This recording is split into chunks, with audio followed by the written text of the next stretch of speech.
Hello everyone, welcome back my YouTube channel. ತಮ್ಲೈನ್ ನೋಡಿದ್ರೆ ಗೊತ್ತಾಗ್ಬೋದು. ಹೌದು, ಇದು ಇವತ್ತಿಂದು ಅಂದರೆ ಫ್ರೈಡೇ ಫುಲ್ಲು ವ್ಲಾಗ್ ಹೇಗಿರುತ್ತೆ ಅಂತ ನಿಮ್ಮ ಜೊತೆ ಶೇರ್ ಮಾಡ್ಕೊತಿದ್ದೀನಿ. ಇದು ಫ್ರೈಡೇದು ಫುಲ್ಲು ವ್ಲಾಗ್ ಆಗಿರುತ್ತೆ. ಸೊ ಬೆಳಗ್ಗೆನೇ ಎದ್ದು ಮನೆಯೆಲ್ಲ ಕ್ಲೀನ್ ಮಾಡಿ ಈಗ ನಾನು ಕೂಡ ಫ್ರೆಶ್ ಅಪ್ ಆಗಿ ಇನ್ನು ದೇವ್ರ ಮನೆ ಕ್ಲೀನ್ ಮಾಡೋಣ ಅಂತ ಬಂದೆ. ದೇವ್ರ ಮನೆ ಕ್ಲೀನ್ ಮಾಡಬೇಕಾದ್ರೆ ಒಂದು ಬೌಲಿಗೆ ಸ್ವಲ್ಪ ನೀರಿಗೆ ಅರಿಶಿನ ಪುಡಿ ಉಪ್ಪನ್ನ ಹಾಕಿ ದೇವ್ರ ಮನೆ ಕ್ಲೀನ್ ಮಾಡೋದ್ರಿಂದ ನೆಗೆಟಿವ್ ಎನರ್ಜಿ ಎಲ್ಲ ಹೋಗುತ್ತೆ ಅನ್ನೋದು ಒಂದು ನಂಬಿಕೆ. ನನಗೂ ಕೂಡ ಅದು ಅನುಭವ ಆಗಿದೆ. ಸೊ ಹಾಗಾಗಿ ನಾನು ಪ್ರತಿ ಸಲ ದೇವ್ರ ಮನೆ ಕ್ಲೀನ್ ಮಾಡಬೇಕಾದ್ರೂ ಇದೇ ಥರನೇ ಕ್ಲೀನ್ ಮಾಡೋದು. ಸೊ ದೇವ್ರ ಮನೆ ಎಲ್ಲ ಕ್ಲೀನ್ ಮಾಡಿ ಅದಾದಮೇಲೆ ಇನ್ನು ಪೂಜೆ ಕೂಡ ಮುಗಿಸಿದ್ವಿ. ಶುಕ್ರವಾರ ಆಗೋದ್ರಿಂದ ಏನೋ ಒಂಥರ ಮನಸ್ಸಿಗೆ ನೆಮ್ಮದಿ. ಎಷ್ಟೇ ಒಂಥರ ಮನಸ್ಸಲ್ಲಿ ನೋವಿದ್ರೂ ಈ ವಾರ ನಂಗೆ ಫುಲ್ಲು ನೆಮ್ಮದಿ ಅನ್ನಿಸ್ಬಿಡ್ತು. ಸೊ ಪೂಜೆನೆಲ್ಲ ಮುಗಿಸಿ ಇನ್ನು ಟಿಫನಿಗೆ ಇವಾಗ ರೊಟ್ಟಿನ ಮಾಡ್ಕೊತಿದ್ವಿ. ರೊಟ್ಟಿ ಮತ್ತು ಸೊಪ್ಪಿನ ಪಲ್ಯನ ಮಾಡಿದ್ದೆ. ಸೊ ನಾನಿಲ್ಲಿ ರೊಟ್ಟಿನೆಲ್ಲ ಒತ್ಕೊಡ್ತಾಯಿದ್ರೆ ನನ್ನ ಹಸ್ಬೆಂಡು ರೊಟ್ಟಿನ ಬೇಯಿಸ್ತಾಯಿದ್ರು. ಯಾವಾಗಲೂ ಅಷ್ಟೇ, ಅವ್ರ ಮನೇಲಿದ್ದರೆ ಅಂತೂ ನನಗೆ ಫುಲ್ಲು ಫ್ರೀನೇ. ಅವರು ನನಗೆ ಒಂದು ಆಲ್ಮೋಸ್ಟ್ ಆಲ್ ಕೆಲಸಗಳನ್ನೆಲ್ಲ ಮಾಡಿಕೊಡ್ತಾರೆ. ಈಗ ನಾನು ರೊಟ್ಟಿ ಹೊತ್ಕೊಟ್ರೆ ಅವ್ರು ಬೇಯಿಸ್ತಾರೆ. ಅದಾದಮೇಲೆ ಇನ್ನು ಇಲ್ಲಿ ಟಿಫನ್ ಕೂಡ ಮಾಡ್ತಾಯಿದ್ವಿ. ರೊಟ್ಟಿ ಸೊಪ್ಪಿನ ಪಲ್ಯನ ಕುತ್ಕೊಂಡು ಎಲ್ಲರೂ ಈ ಥರ ಟಿಫನ್ನ ಮಾಡ್ತಾಯಿದ್ವಿ. ಸೊ ಎಲ್ಲರೂ ಹಿಂಗೆ ಕೂತ್ಕೊಂಡು ಟಿಫನ್ ಎಲ್ಲ ಮಾಡಿ ಇನ್ನು ನನ್ನ ಮಗಳಿಗೆ ಬೇರೆ ಸ್ಕೂಲ್ ಇತ್ತು. ಸೊ ಹಾಗಾಗಿ ಇನ್ನು ನನ್ನ ಹಸ್ಬೆಂಡ್ ಮನೇಲಿದ್ದರೆ ನನಗೆ ಅದೊಂದು ಕೆಲಸ ತಪ್ಪುತ್ತೆ. ಅವರೇ ಕರ್ಕೊಂಡೋಗಿ ಕರ್ಕೊಂಬರ್ತಾರೆ. ಅವರಿದ್ದರೆ ನನಗೇನು ತೊಂದರೆ ಇಲ್ಲ. ಸೊ ಹಾಗಾಗಿ ನಾನು ಅವಳನ್ನ ರೆಡಿ ಮಾಡಿ ಕಳಿಸ್ದೆ. ನಮ್ಮ ಮನೆಯವರೇ ಅವಳನ್ನ ಕರ್ಕೊಂಡೋಗಿ ಸ್ಕೂಲ್ಗೆ ಬಿಟ್ಟು ಬಂದರು.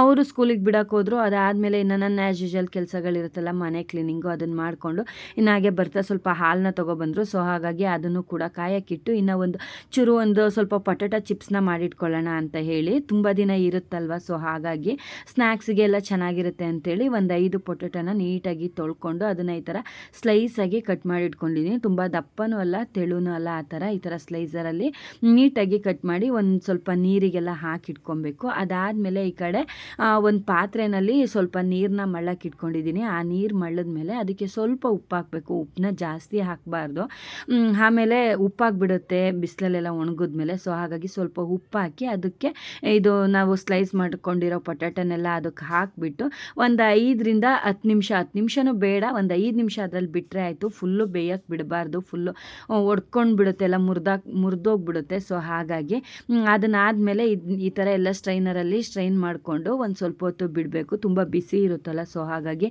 ಅದಾದಮೇಲೆ ಅದನ್ನು ಮಾಡಿಕೊಂಡು ಇನ್ನು ನಾವಿಲ್ಲಿ ಟೆರೆಸ್ ಮೇಲೆ ಬಂದ್ವಿ. ಹೆವಿ ಬಿಸಿಲಿತ್ತು. ಸೊ ಹಾಗಾಗಿ ಮಾಡಿಟ್ಕೊಂಡ್ರೆ ಚೆನ್ನಾಗಿರುತ್ತೆ. ಮಕ್ಕಳಿಗಂತೂ ತುಂಬ ಇಷ್ಟ ಈ ಥರ ಹಪ್ಪಳ, ಸಂಡಿಗೆ, ಈ ಥರ ಚಿಪ್ಸು ಎಲ್ಲ ಮಾಡಿಟ್ಬಿಟ್ರೆ ಒಂದು ವರ್ಷ ಚಿಂತೆ ಇರಲ್ಲ. ಹೊರ್ಗಡೆ ಎಲ್ಲ ತಂದ್ಕೊಂಡು ತಿನ್ನೋದು ತಪ್ಪುತ್ತೆ ಅಂತೇಳಿ ಇಲ್ಲಿ ನಾನು ಒಣಗಾಕೋಕ್ಕೆ ಅಂತ ಮೇಲ್ಗಡೆ ಬಂದರೆ ನನ್ನ ಚಿಕ್ಕ ಮಗಳು ನನಗೆ ಎಲ್ಪ್ ಮಾಡ್ತಾಯಿದ್ದಾಳೆ. ಅವಳು ಅಷ್ಟೇ ಸಿಕ್ಕಾಬಟ್ಟೆ ಎಲ್ಪ್ ಮಾಡ್ತಾಳೆ ಅವಳು.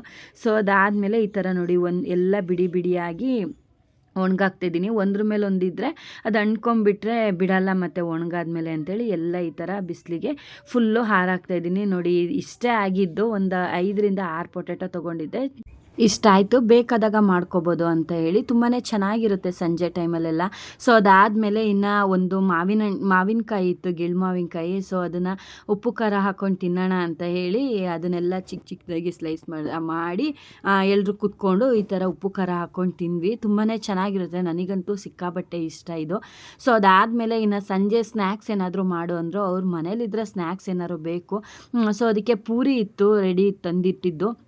ಅದಕ್ಕೆ ಗೋಲ್ಗಪ್ಪ ಮಾಡಿಕೊಡ್ತೀನಿ ಅಂದೆ. ಸೊ ಮಾಡು ಅಂತ ಹೇಳಿದ್ರು. ಹಾಗಾಗಿ ಗೋಲ್ಗಪ್ಪ ಮಾಡೋಣ ಅಂತೇಳಿ ಆ ಪೂರಿನೆಲ್ಲ ಕರೆದು ಎತ್ತಿಟ್ಕೊತಾ ಇದ್ದೀನಿ. ನೋಡಿ ಪೂರಿ ಎಷ್ಟು ಚೆನ್ನಾಗಿ ಬಂದಿದೆ ಅಂದರೆ ಟೇಸ್ಟ್ ವೈಸು ಕೂಡ ಅಷ್ಟೇ ಚೆನ್ನಾಗಿತ್ತು.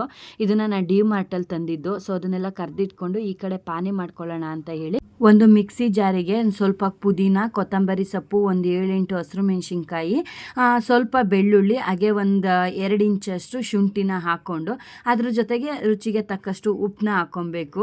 ಅದನ್ನು ಹಾಕ್ಕೊಂಡು ನುಣ್ಣಗೆ ಪೇಸ್ಟ್ನ ಮಾಡ್ಕೊಬೇಕು. ಅದಾದಮೇಲೆ ಈ ಕಡೆ ಒಂದು ಪಾತ್ರೆಗೆ ಒಂದು 2 ಲೋಟ ಆಗೋಷ್ಟು ನೀರನ್ನ ತೊಗೊಂಡಿದ್ದೀನಿ. ಆಮೇಲೆ 2 ಲೋಟ ನೀರಿಗೆ ನಾವು ರುಬ್ಬಿ ಪೇಸ್ಟ್ ಮಾಡಿ ಮಾಡಿಟ್ಕೊಂಡಿದ್ವಲ್ಲ ಆ ಪೇಸ್ಟ್ನ ಅದಕ್ಕೆ ಆ್ಯಡ್ ಮಾಡಿಬಿಟ್ಟು ಅದೇ ಮಿಕ್ಸಿ ಜಾರಿಗೆ ಒಂದು ಸ್ವಲ್ಪ ನೀರನ್ನ ಕೂಡ ಹಾಕ್ಕೊಂಡು ಆ ನೀರನ್ನ ಕೂಡ ಅದಕ್ಕೆ ಆ್ಯಡ್ ಮಾಡ್ಕೊಬೇಕು. ಜಾಸ್ತಿ ನೀರನ್ನ ಹಾಕಬಾರ್ದು, ತುಂಬ ತೆಳು ಥರನೂ ಆಗಬಾರ್ದು. ಸೊ ಹಾಗಾಗಿ ಆಮೇಲೆ ಅದನ್ನು ಹಾಕ್ಕೊಂಡು ಅದಾದಮೇಲೆ ಅದಕ್ಕೆ ನಾವು ಮೊದಲೇ ನೆನೆಸಿಟ್ಕೊಂಡಿರೋ ಅಂಥ ಹುಣಸೆ ರಸನ ಅದಕ್ಕೆ ಹಾಕಿಬಿಟ್ಟು ಅದಕ್ಕೆ ಒಂದು ಸ್ವಲ್ಪ ಚಾಟ್ ಮಸಾಲಾನ ಕೂಡ ಆ್ಯಡ್ ಮಾಡ್ಕೊಬೇಕು. ಒಂದು ಅರ್ಧ ಸ್ಪೂನಷ್ಟು ಚಾಟ್ ಮಸಾಲ, ಒಂದು ಸ್ವಲ್ಪ ಜೀರಿಗೆ ಪೌಡ್ರು, ಹಾಗೆ ಒಂದು ಸ್ವಲ್ಪ ಗರಂ ಮಸಾಲಾನ ಕೂಡ ಹಾಕ್ಕೊಂಡು ಹಾಗೆ ಒಂದು ಅರ್ಧ ನಿಂಬೆಹಣ್ಣು ಅದಕ್ಕೆ ಹಿಂಡ್ಕೊಂಡು ರುಚಿಗೆ ಒಂದಷ್ಟು ಉಪ್ಪನ್ನ ಹಾಕ್ಕೊಂಡಿದ್ದೀನಿ. ಎಷ್ಟು ಬೇಕೋ ಅಷ್ಟು. ಮೊದಲೇ ಸ್ವಲ್ಪ ರುಬ್ಬಕ್ಕೂ ಕೂಡ ಹಾಕ್ಕೊಂಡಿದ್ದೆ, ಇವಾಗ ಸ್ವಲ್ಪ ನೋಡಿಕೊಂಡು ಹಾಕ್ಕೊಬೇಕು. ಅದನ್ನು ಹಾಕಿ ಸ್ವಲ್ಪ ಈರುಳ್ಳಿನ ಹಾಕ್ಕೊಬೇಕು. ಕೊತ್ತಂಬರಿ ಸೊಪ್ಪು ಖಾಲಿಯಾಗಿತ್ತು, ಸೊ ಹಾಗಾಗಿ ಬರೀ ಈರುಳ್ಳಿನ ಹಾಕ್ಕೊಂಡೆ. ಅದಾದಮೇಲೆ ಅದನ್ನು ನೀಟಾಗಿ ರೆಡಿ ಮಾಡಿಕೊಂಡೆ. ಈ ಕಡೆ ಪಾನಿ ಕೂಡ ರೆಡಿ ಆಯಿತು.